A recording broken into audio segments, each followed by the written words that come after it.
time. Put me in, coach. Today we are talking about the Lakers and why they're looking so bad. Whose fault is it? I got 3 answers for you. Before we get into that, like this video, subscribe to the channel, and share this video like an assist because we are talking basketball here on this channel. So you're going to get up-to-date stats, game analysis, and commentary mixed in with some basketball knowledge. So without further ado, let's go ahead and get into the video. Number 1, whose fault is it?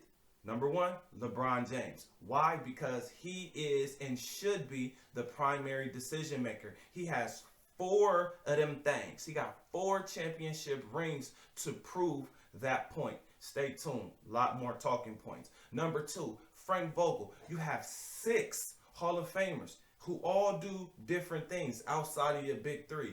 And your big 3 being Russell Westbrook, LeBron James, and Anthony Davis, they all can complement each other's game. Number 3, and this is the most important one, the media. This is the media's fault because they'll have you guys believe that right now everything's in shambles. Guys, it's the preseason. And when it comes to winning NBA championships, guess what? The team that won last year, Giannis, scored 50 points and he had 5 blocks. He had 5 blocks with 50 points. That's historical. So I'm going to actually explain to you guys what you need in order to win an NBA championship. So let's go and get right into the video.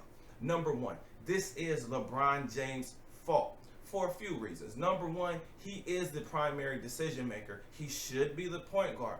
But if he decides that he wants Russell Westbrook to bring the ball up the court, because it is kind of hard to bring the ball up the court and have to deal with the defender constantly just being in your face. You don't have a chance to set up that defender until you get the ball down the court, which actually will drain you of a lot of energy. If Russell Westbrook is running the team, he should know who the first, second, and third options are. Number 1, Anthony Davis. Number 2, LeBron James. Number 3, him. And actually, if the team really wants to be successful, the third option should probably be Carmelo Anthony, who's turned himself into a sharpshooter.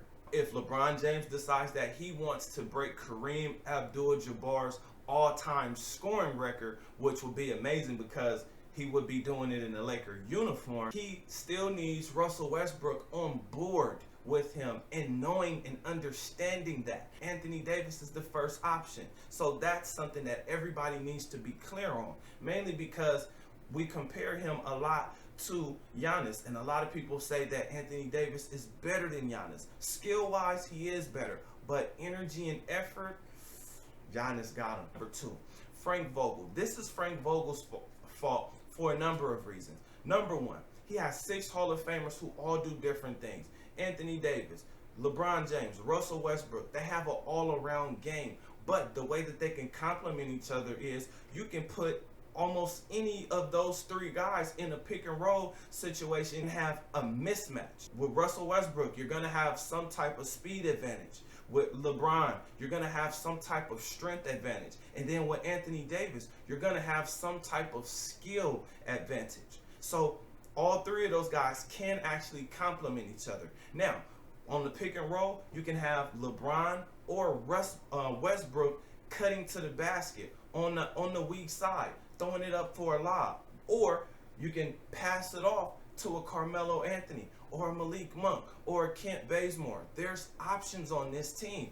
And the fact that you have Dwight Howard who can still catch alley-oops, use him in the pick and roll. Use Anthony Davis in the pick and roll. There's a lot of different things that you can do. So Frank Vogel needs to set up an offense where all of his guys can be successful, making sure that they can plug and play. Because what LeBron needs is a playmaker. He has that in Russell Westbrook. So just making sure that the style of play fits all the players on the court at that particular time. Because with this team being old and having some young players sprinkled in there, when certain lineups are on the court, you can actually speed the game up.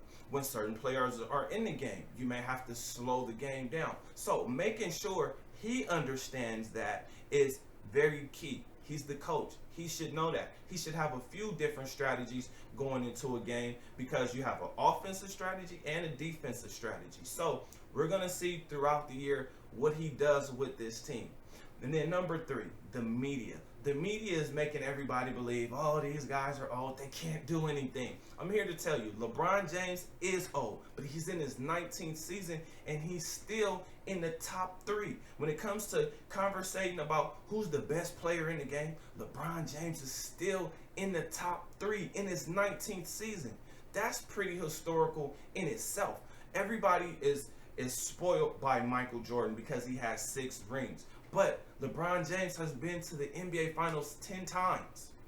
Now, LeBron James is not one of the best three-point shooters of all time, yet he's been to the NBA Finals 10 times, and he has 4 of them things. So the media is making you guys believe that, oh my gosh, you have to have a high percentage from the three-point line. No, what you actually have to have is energy and effort, because you're going to have bad shooting nights, especially in the NBA Finals. I mean, let's check back and look at what happened in the previous finals. The Bucks won because Giannis went for 50 points. He's different.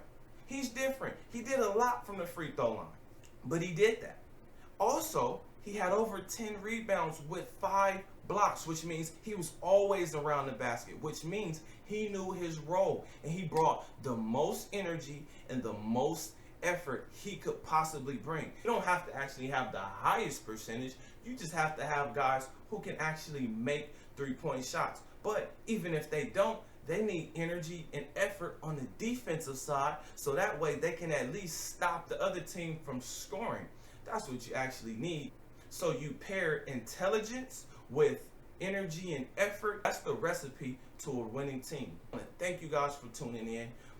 Did I leave anything out? Let me know in the comments below. Also, most importantly, is there anything that you guys would like to hear me talk about? If there is, let me know in the comments below.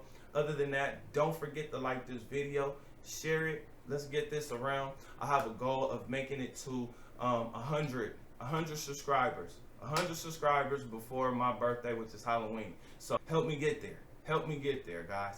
One person at a time. Thank y'all for tuning in. Peace.